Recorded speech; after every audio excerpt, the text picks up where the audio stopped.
जनसुरक्षा विधेयक रद्द झालेच पाहिजे। जनसुरक्षा विधेयक रद्द। जनसुरक्षा विशेष विधेयक 2024 या नावाने विधेयक विधानसभेमध्ये चर्चेला आणलेलं आहे आणि बहुतेक ते हिवाळी अधिवेशनामध्ये त्या विधेयकावर चर्चा होईल। सर्व राजकीय पक्ष संघटनांच्या हरकती मागवलेल्या आहेत, परंतु हे जनसुरक्षा विधेयक जे आहे हे मागे घ्यावे, हे विधेयक रद्द करावे अशी मुख्य मागणी सर्व विरोधी पक्षांची महाराष्ट्रामध्ये आहे।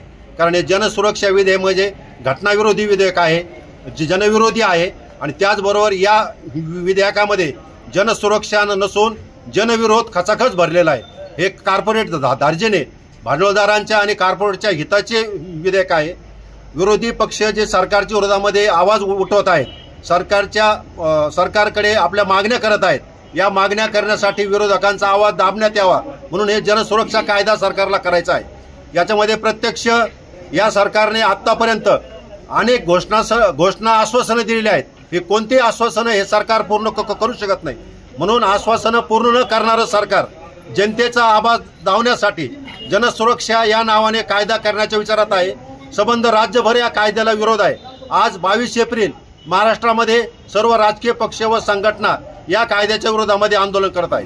मला शिक्षेची तरतूद करून ठेवलेली, कुठं उद्या आंदोलन कुठं करता येणार नाहीत, या सरकारच्या विरोधी कोणाला बोलता येणार नाहीत। म्हणजे ही हुकुमशाहीची सुरुवात, ही पेशवाईची सुरुवात या महाराष्ट्राच्या मुख्यमंत्री फडणवीसने सुरू केलेली आहे आणि म्हणून त्याचा निषेध या तालुक्याच्या वतीने आम्ही या ठिकाणी व्यक्त करत आहोत। मी शिवसेना तालुका प्रमुख या नात्याने शिवसेना उद्धव बाळासाहेब ठाकरे या पक्षाच्या वतीने या विधेयकाचा निषेध करतो आणि सर्व या ठिकाणी सर्व पक्षीय उपस्थित राहिले त्यांना महाराष्ट्र सरकारने महाराष्ट्र सरकारला विरोध राहावा नाही यासाठी जनसुरक्षा विधेयक 2024 संसदेत मंजूर करण्याचं काम सुरू केलेलं आहे। आशा कर्मचारी असतील, अंगणवाडी कर्मचारी असतील, ग्रामपंचायत कर्मचारी असतील, शेतकरी असतील, कष्टकरी वर्ग असेल, कामगार असेल, कोणताही यांनी कुणी सरकारच्या विरोधात काहीही बोलू नये, आंदोलन करू नये, मोर्चे काढू नये, सरकारच्या विरोधात भांडू नये।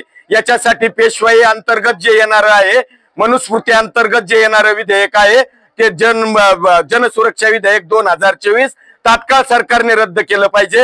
हे जनसुरक्षा विधेयक इंग्रज काळात मंजूर करण्याचं काम इंग्रजांनी केलं, तर भगतसिंग, सुखदेव, राजगुरू, अशफाकुल्ला खान यांनी त्या ठिकाणी असेंब्लीवर कुणी नसताना बॉम्ब टाकण्याचं काम आणि सरकारवर ठिकाणावर आणण्याचं काम या ठिकाणी केलेलं आहे। आणि महाराष्ट्र सरकारने जर सुरक्षा विधेयक 2024 मंजूर करण्याचा प्रयत्न केला तर सामान्य नागरिकासह सर्व कामगार, कष्टकरी जनता या ठिकाणी रोडवर उतरणार आहे आणि हे विधेयक हाणून पाडणार आहे।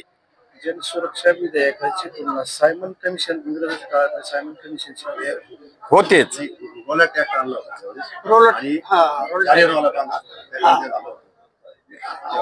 त्यावेळेस सायमनने रोलेक्ट ऍक्ट आणि जालियनवाला बाग हत्याकांडातून ज्या शिक्षा सुनावण्याचं काम या ठिकाणी केलेलं होतं त्याच्या विरोधात तर होतच, पण जनसुरक्षा विधेयक त्यावेळेतही अशाच पद्धतीने इंग्रज सरकार विरुद्ध कुणी काही करू नये, कोणत्याही पद्धतीचं आंदोलन, मोर्चे बिरचे जसं गांधीजींनी सांगितलं होतं अंग्रेजी चलो जाओ असं म्हणायची ताकद ठेवायची नाही, अशा पद्धतीचा कायदा त्या ठिकाणी इंग्रजांनी आणला होता आणि त्याला विरोध म्हणून असेंब्लीवर बॉम्ब टाकण्याचं काम केलं। महाराष्ट्राच्या विधानसभेमध्ये जे भारतीय जनता पक्ष व त्यांचे मित्र पक्ष आहे यांचं जे पाशवी बहुमत आहे, या पाशवी बहुमताच्या जोरावर हे सरकार सर्वसामान्य जनता असेल, शेतकरी असेल, कष्टकरी असेल यांच्या विरोधामध्ये जे काही करता येईल ते विधेयक हे आणण्याचं काम हे सरकार करत आहे। आज आपण पाहतो जनसुरक्षा विधेयक हे जे सरकार आहे हे सरकार महाराष्ट्रामध्ये लागू करणार आहे। सर्वसामान्यांचे प्रश्न असतील, शेतकऱ्यांचे प्रश्न असतील, मजुरांचे प्रश्न असतील, यांच्यावर जो आवाज उठवेल, यांच्या विरोधात जो सरकारच्या विरोधात बोलेल त्याच्या नक्कीच ते बोलू नये, त्यांचे प्रश्न हे सर्वसामान्यपर्यंत जाऊ नये यासाठी हे भारतीय जनता पक्षाचे सरकारने व त्याच्या मित्र पक्षाने हे जे जनसुरक्षा विधेयक हे महाराष्ट्राच्या विधानसभेमध्ये आणलेलं आहे। मित्रांनो, आज आपण पाहतो हे जे केंद्रातील व महाराष्ट्रातील जे भारतीय जनता पक्षाचे सरकार आहे हे मुठभर व्यापारी जे आहेत, अदानी असेल, अंबानी असेल, यांच्या हातामध्ये आहे। त्यांच्या मार्फत हे सरकार व्यापाऱ्यांचे मोठे व्यापारी आहे यांच्या मार्फत हे जे सरकार आहे चालत आहे। त्यामुळे जे शेतकरी असेल, सर्वसामान्य जनता असेल, कष्टकरी जनता असेल यांच्याकडे कोणत्याही प्रश्नाकडे हे सरकार लक्ष देत नाही। फक्त व्यापाऱ्याच्या दृष्टीने सरकार काय चालेल, व्यापाऱ्यांना कसं अदानी आणि अंबानींना कसा सरकारचा फायदा होईल या दृष्टीने हे भारतीय जनता पक्ष सरकार आहे मित्रांनो.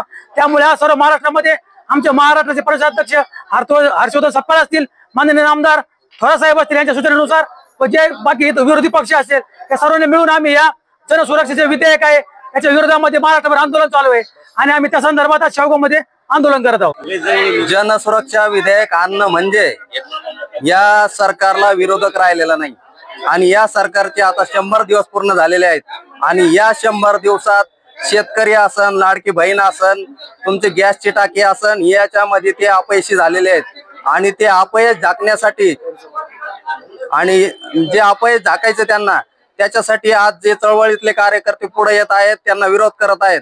तो विरोध थांबवण्यासाठी आज हे सरकार, हे 3 चाकी सरकार या पद्धतीने चालत आहेत आणि या फडणवीस सरकारने कोरा कोरा कोरा असं म्हणून 17 वेळेस शेतकऱ्यांना सांगितलं, परंतु शेतकऱ्याचा 7-12 कोरा करायची वेळ आली त्यावेळेस हा फडणवीस तोंड दडवत आहेत. त्यामुळे या फडणवीसला आम्ही रस्त्यावर फिरू देणार नाही. 70,000 कोटीचा घोटाळा करणारा अजितदादा पुढे झाला आणि म्हणतो राज्यात शेतकऱ्यांसाठी पैसा नाही. या अजितदादाला सुद्धा आम्ही फिरवून देणार नाही.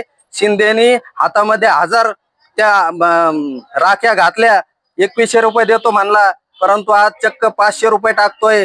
तरी हे अपयश झाकायसाठी हे कार्यकर्ते चळवळीतले पुढे येऊ नये, लोक पुढे येऊ नये म्हणून हा कायदा आणायचा घाट या सरकारने घातलेला आहे आणि आम्ही तो हाणून पाडू. या सरकारचा स्वाभिमानी शेतकरी सगळ्या संघटनेकडून आम्ही जाहीर निषेध करतो. नहीं चलेगा, नहीं चलेगा, नहीं चलेगा. जन सुरक्षा कायदा रद्द करो, रद्द करो, रद्द करो. जन सुरक्षा विधेयक रद्द करो, रद्द करो, रद्द करो. फडणवीस सरकार होश में आओ, होश में आओ, होश में आओ. फडणवीस सरकार होश में आओ, होश में आओ.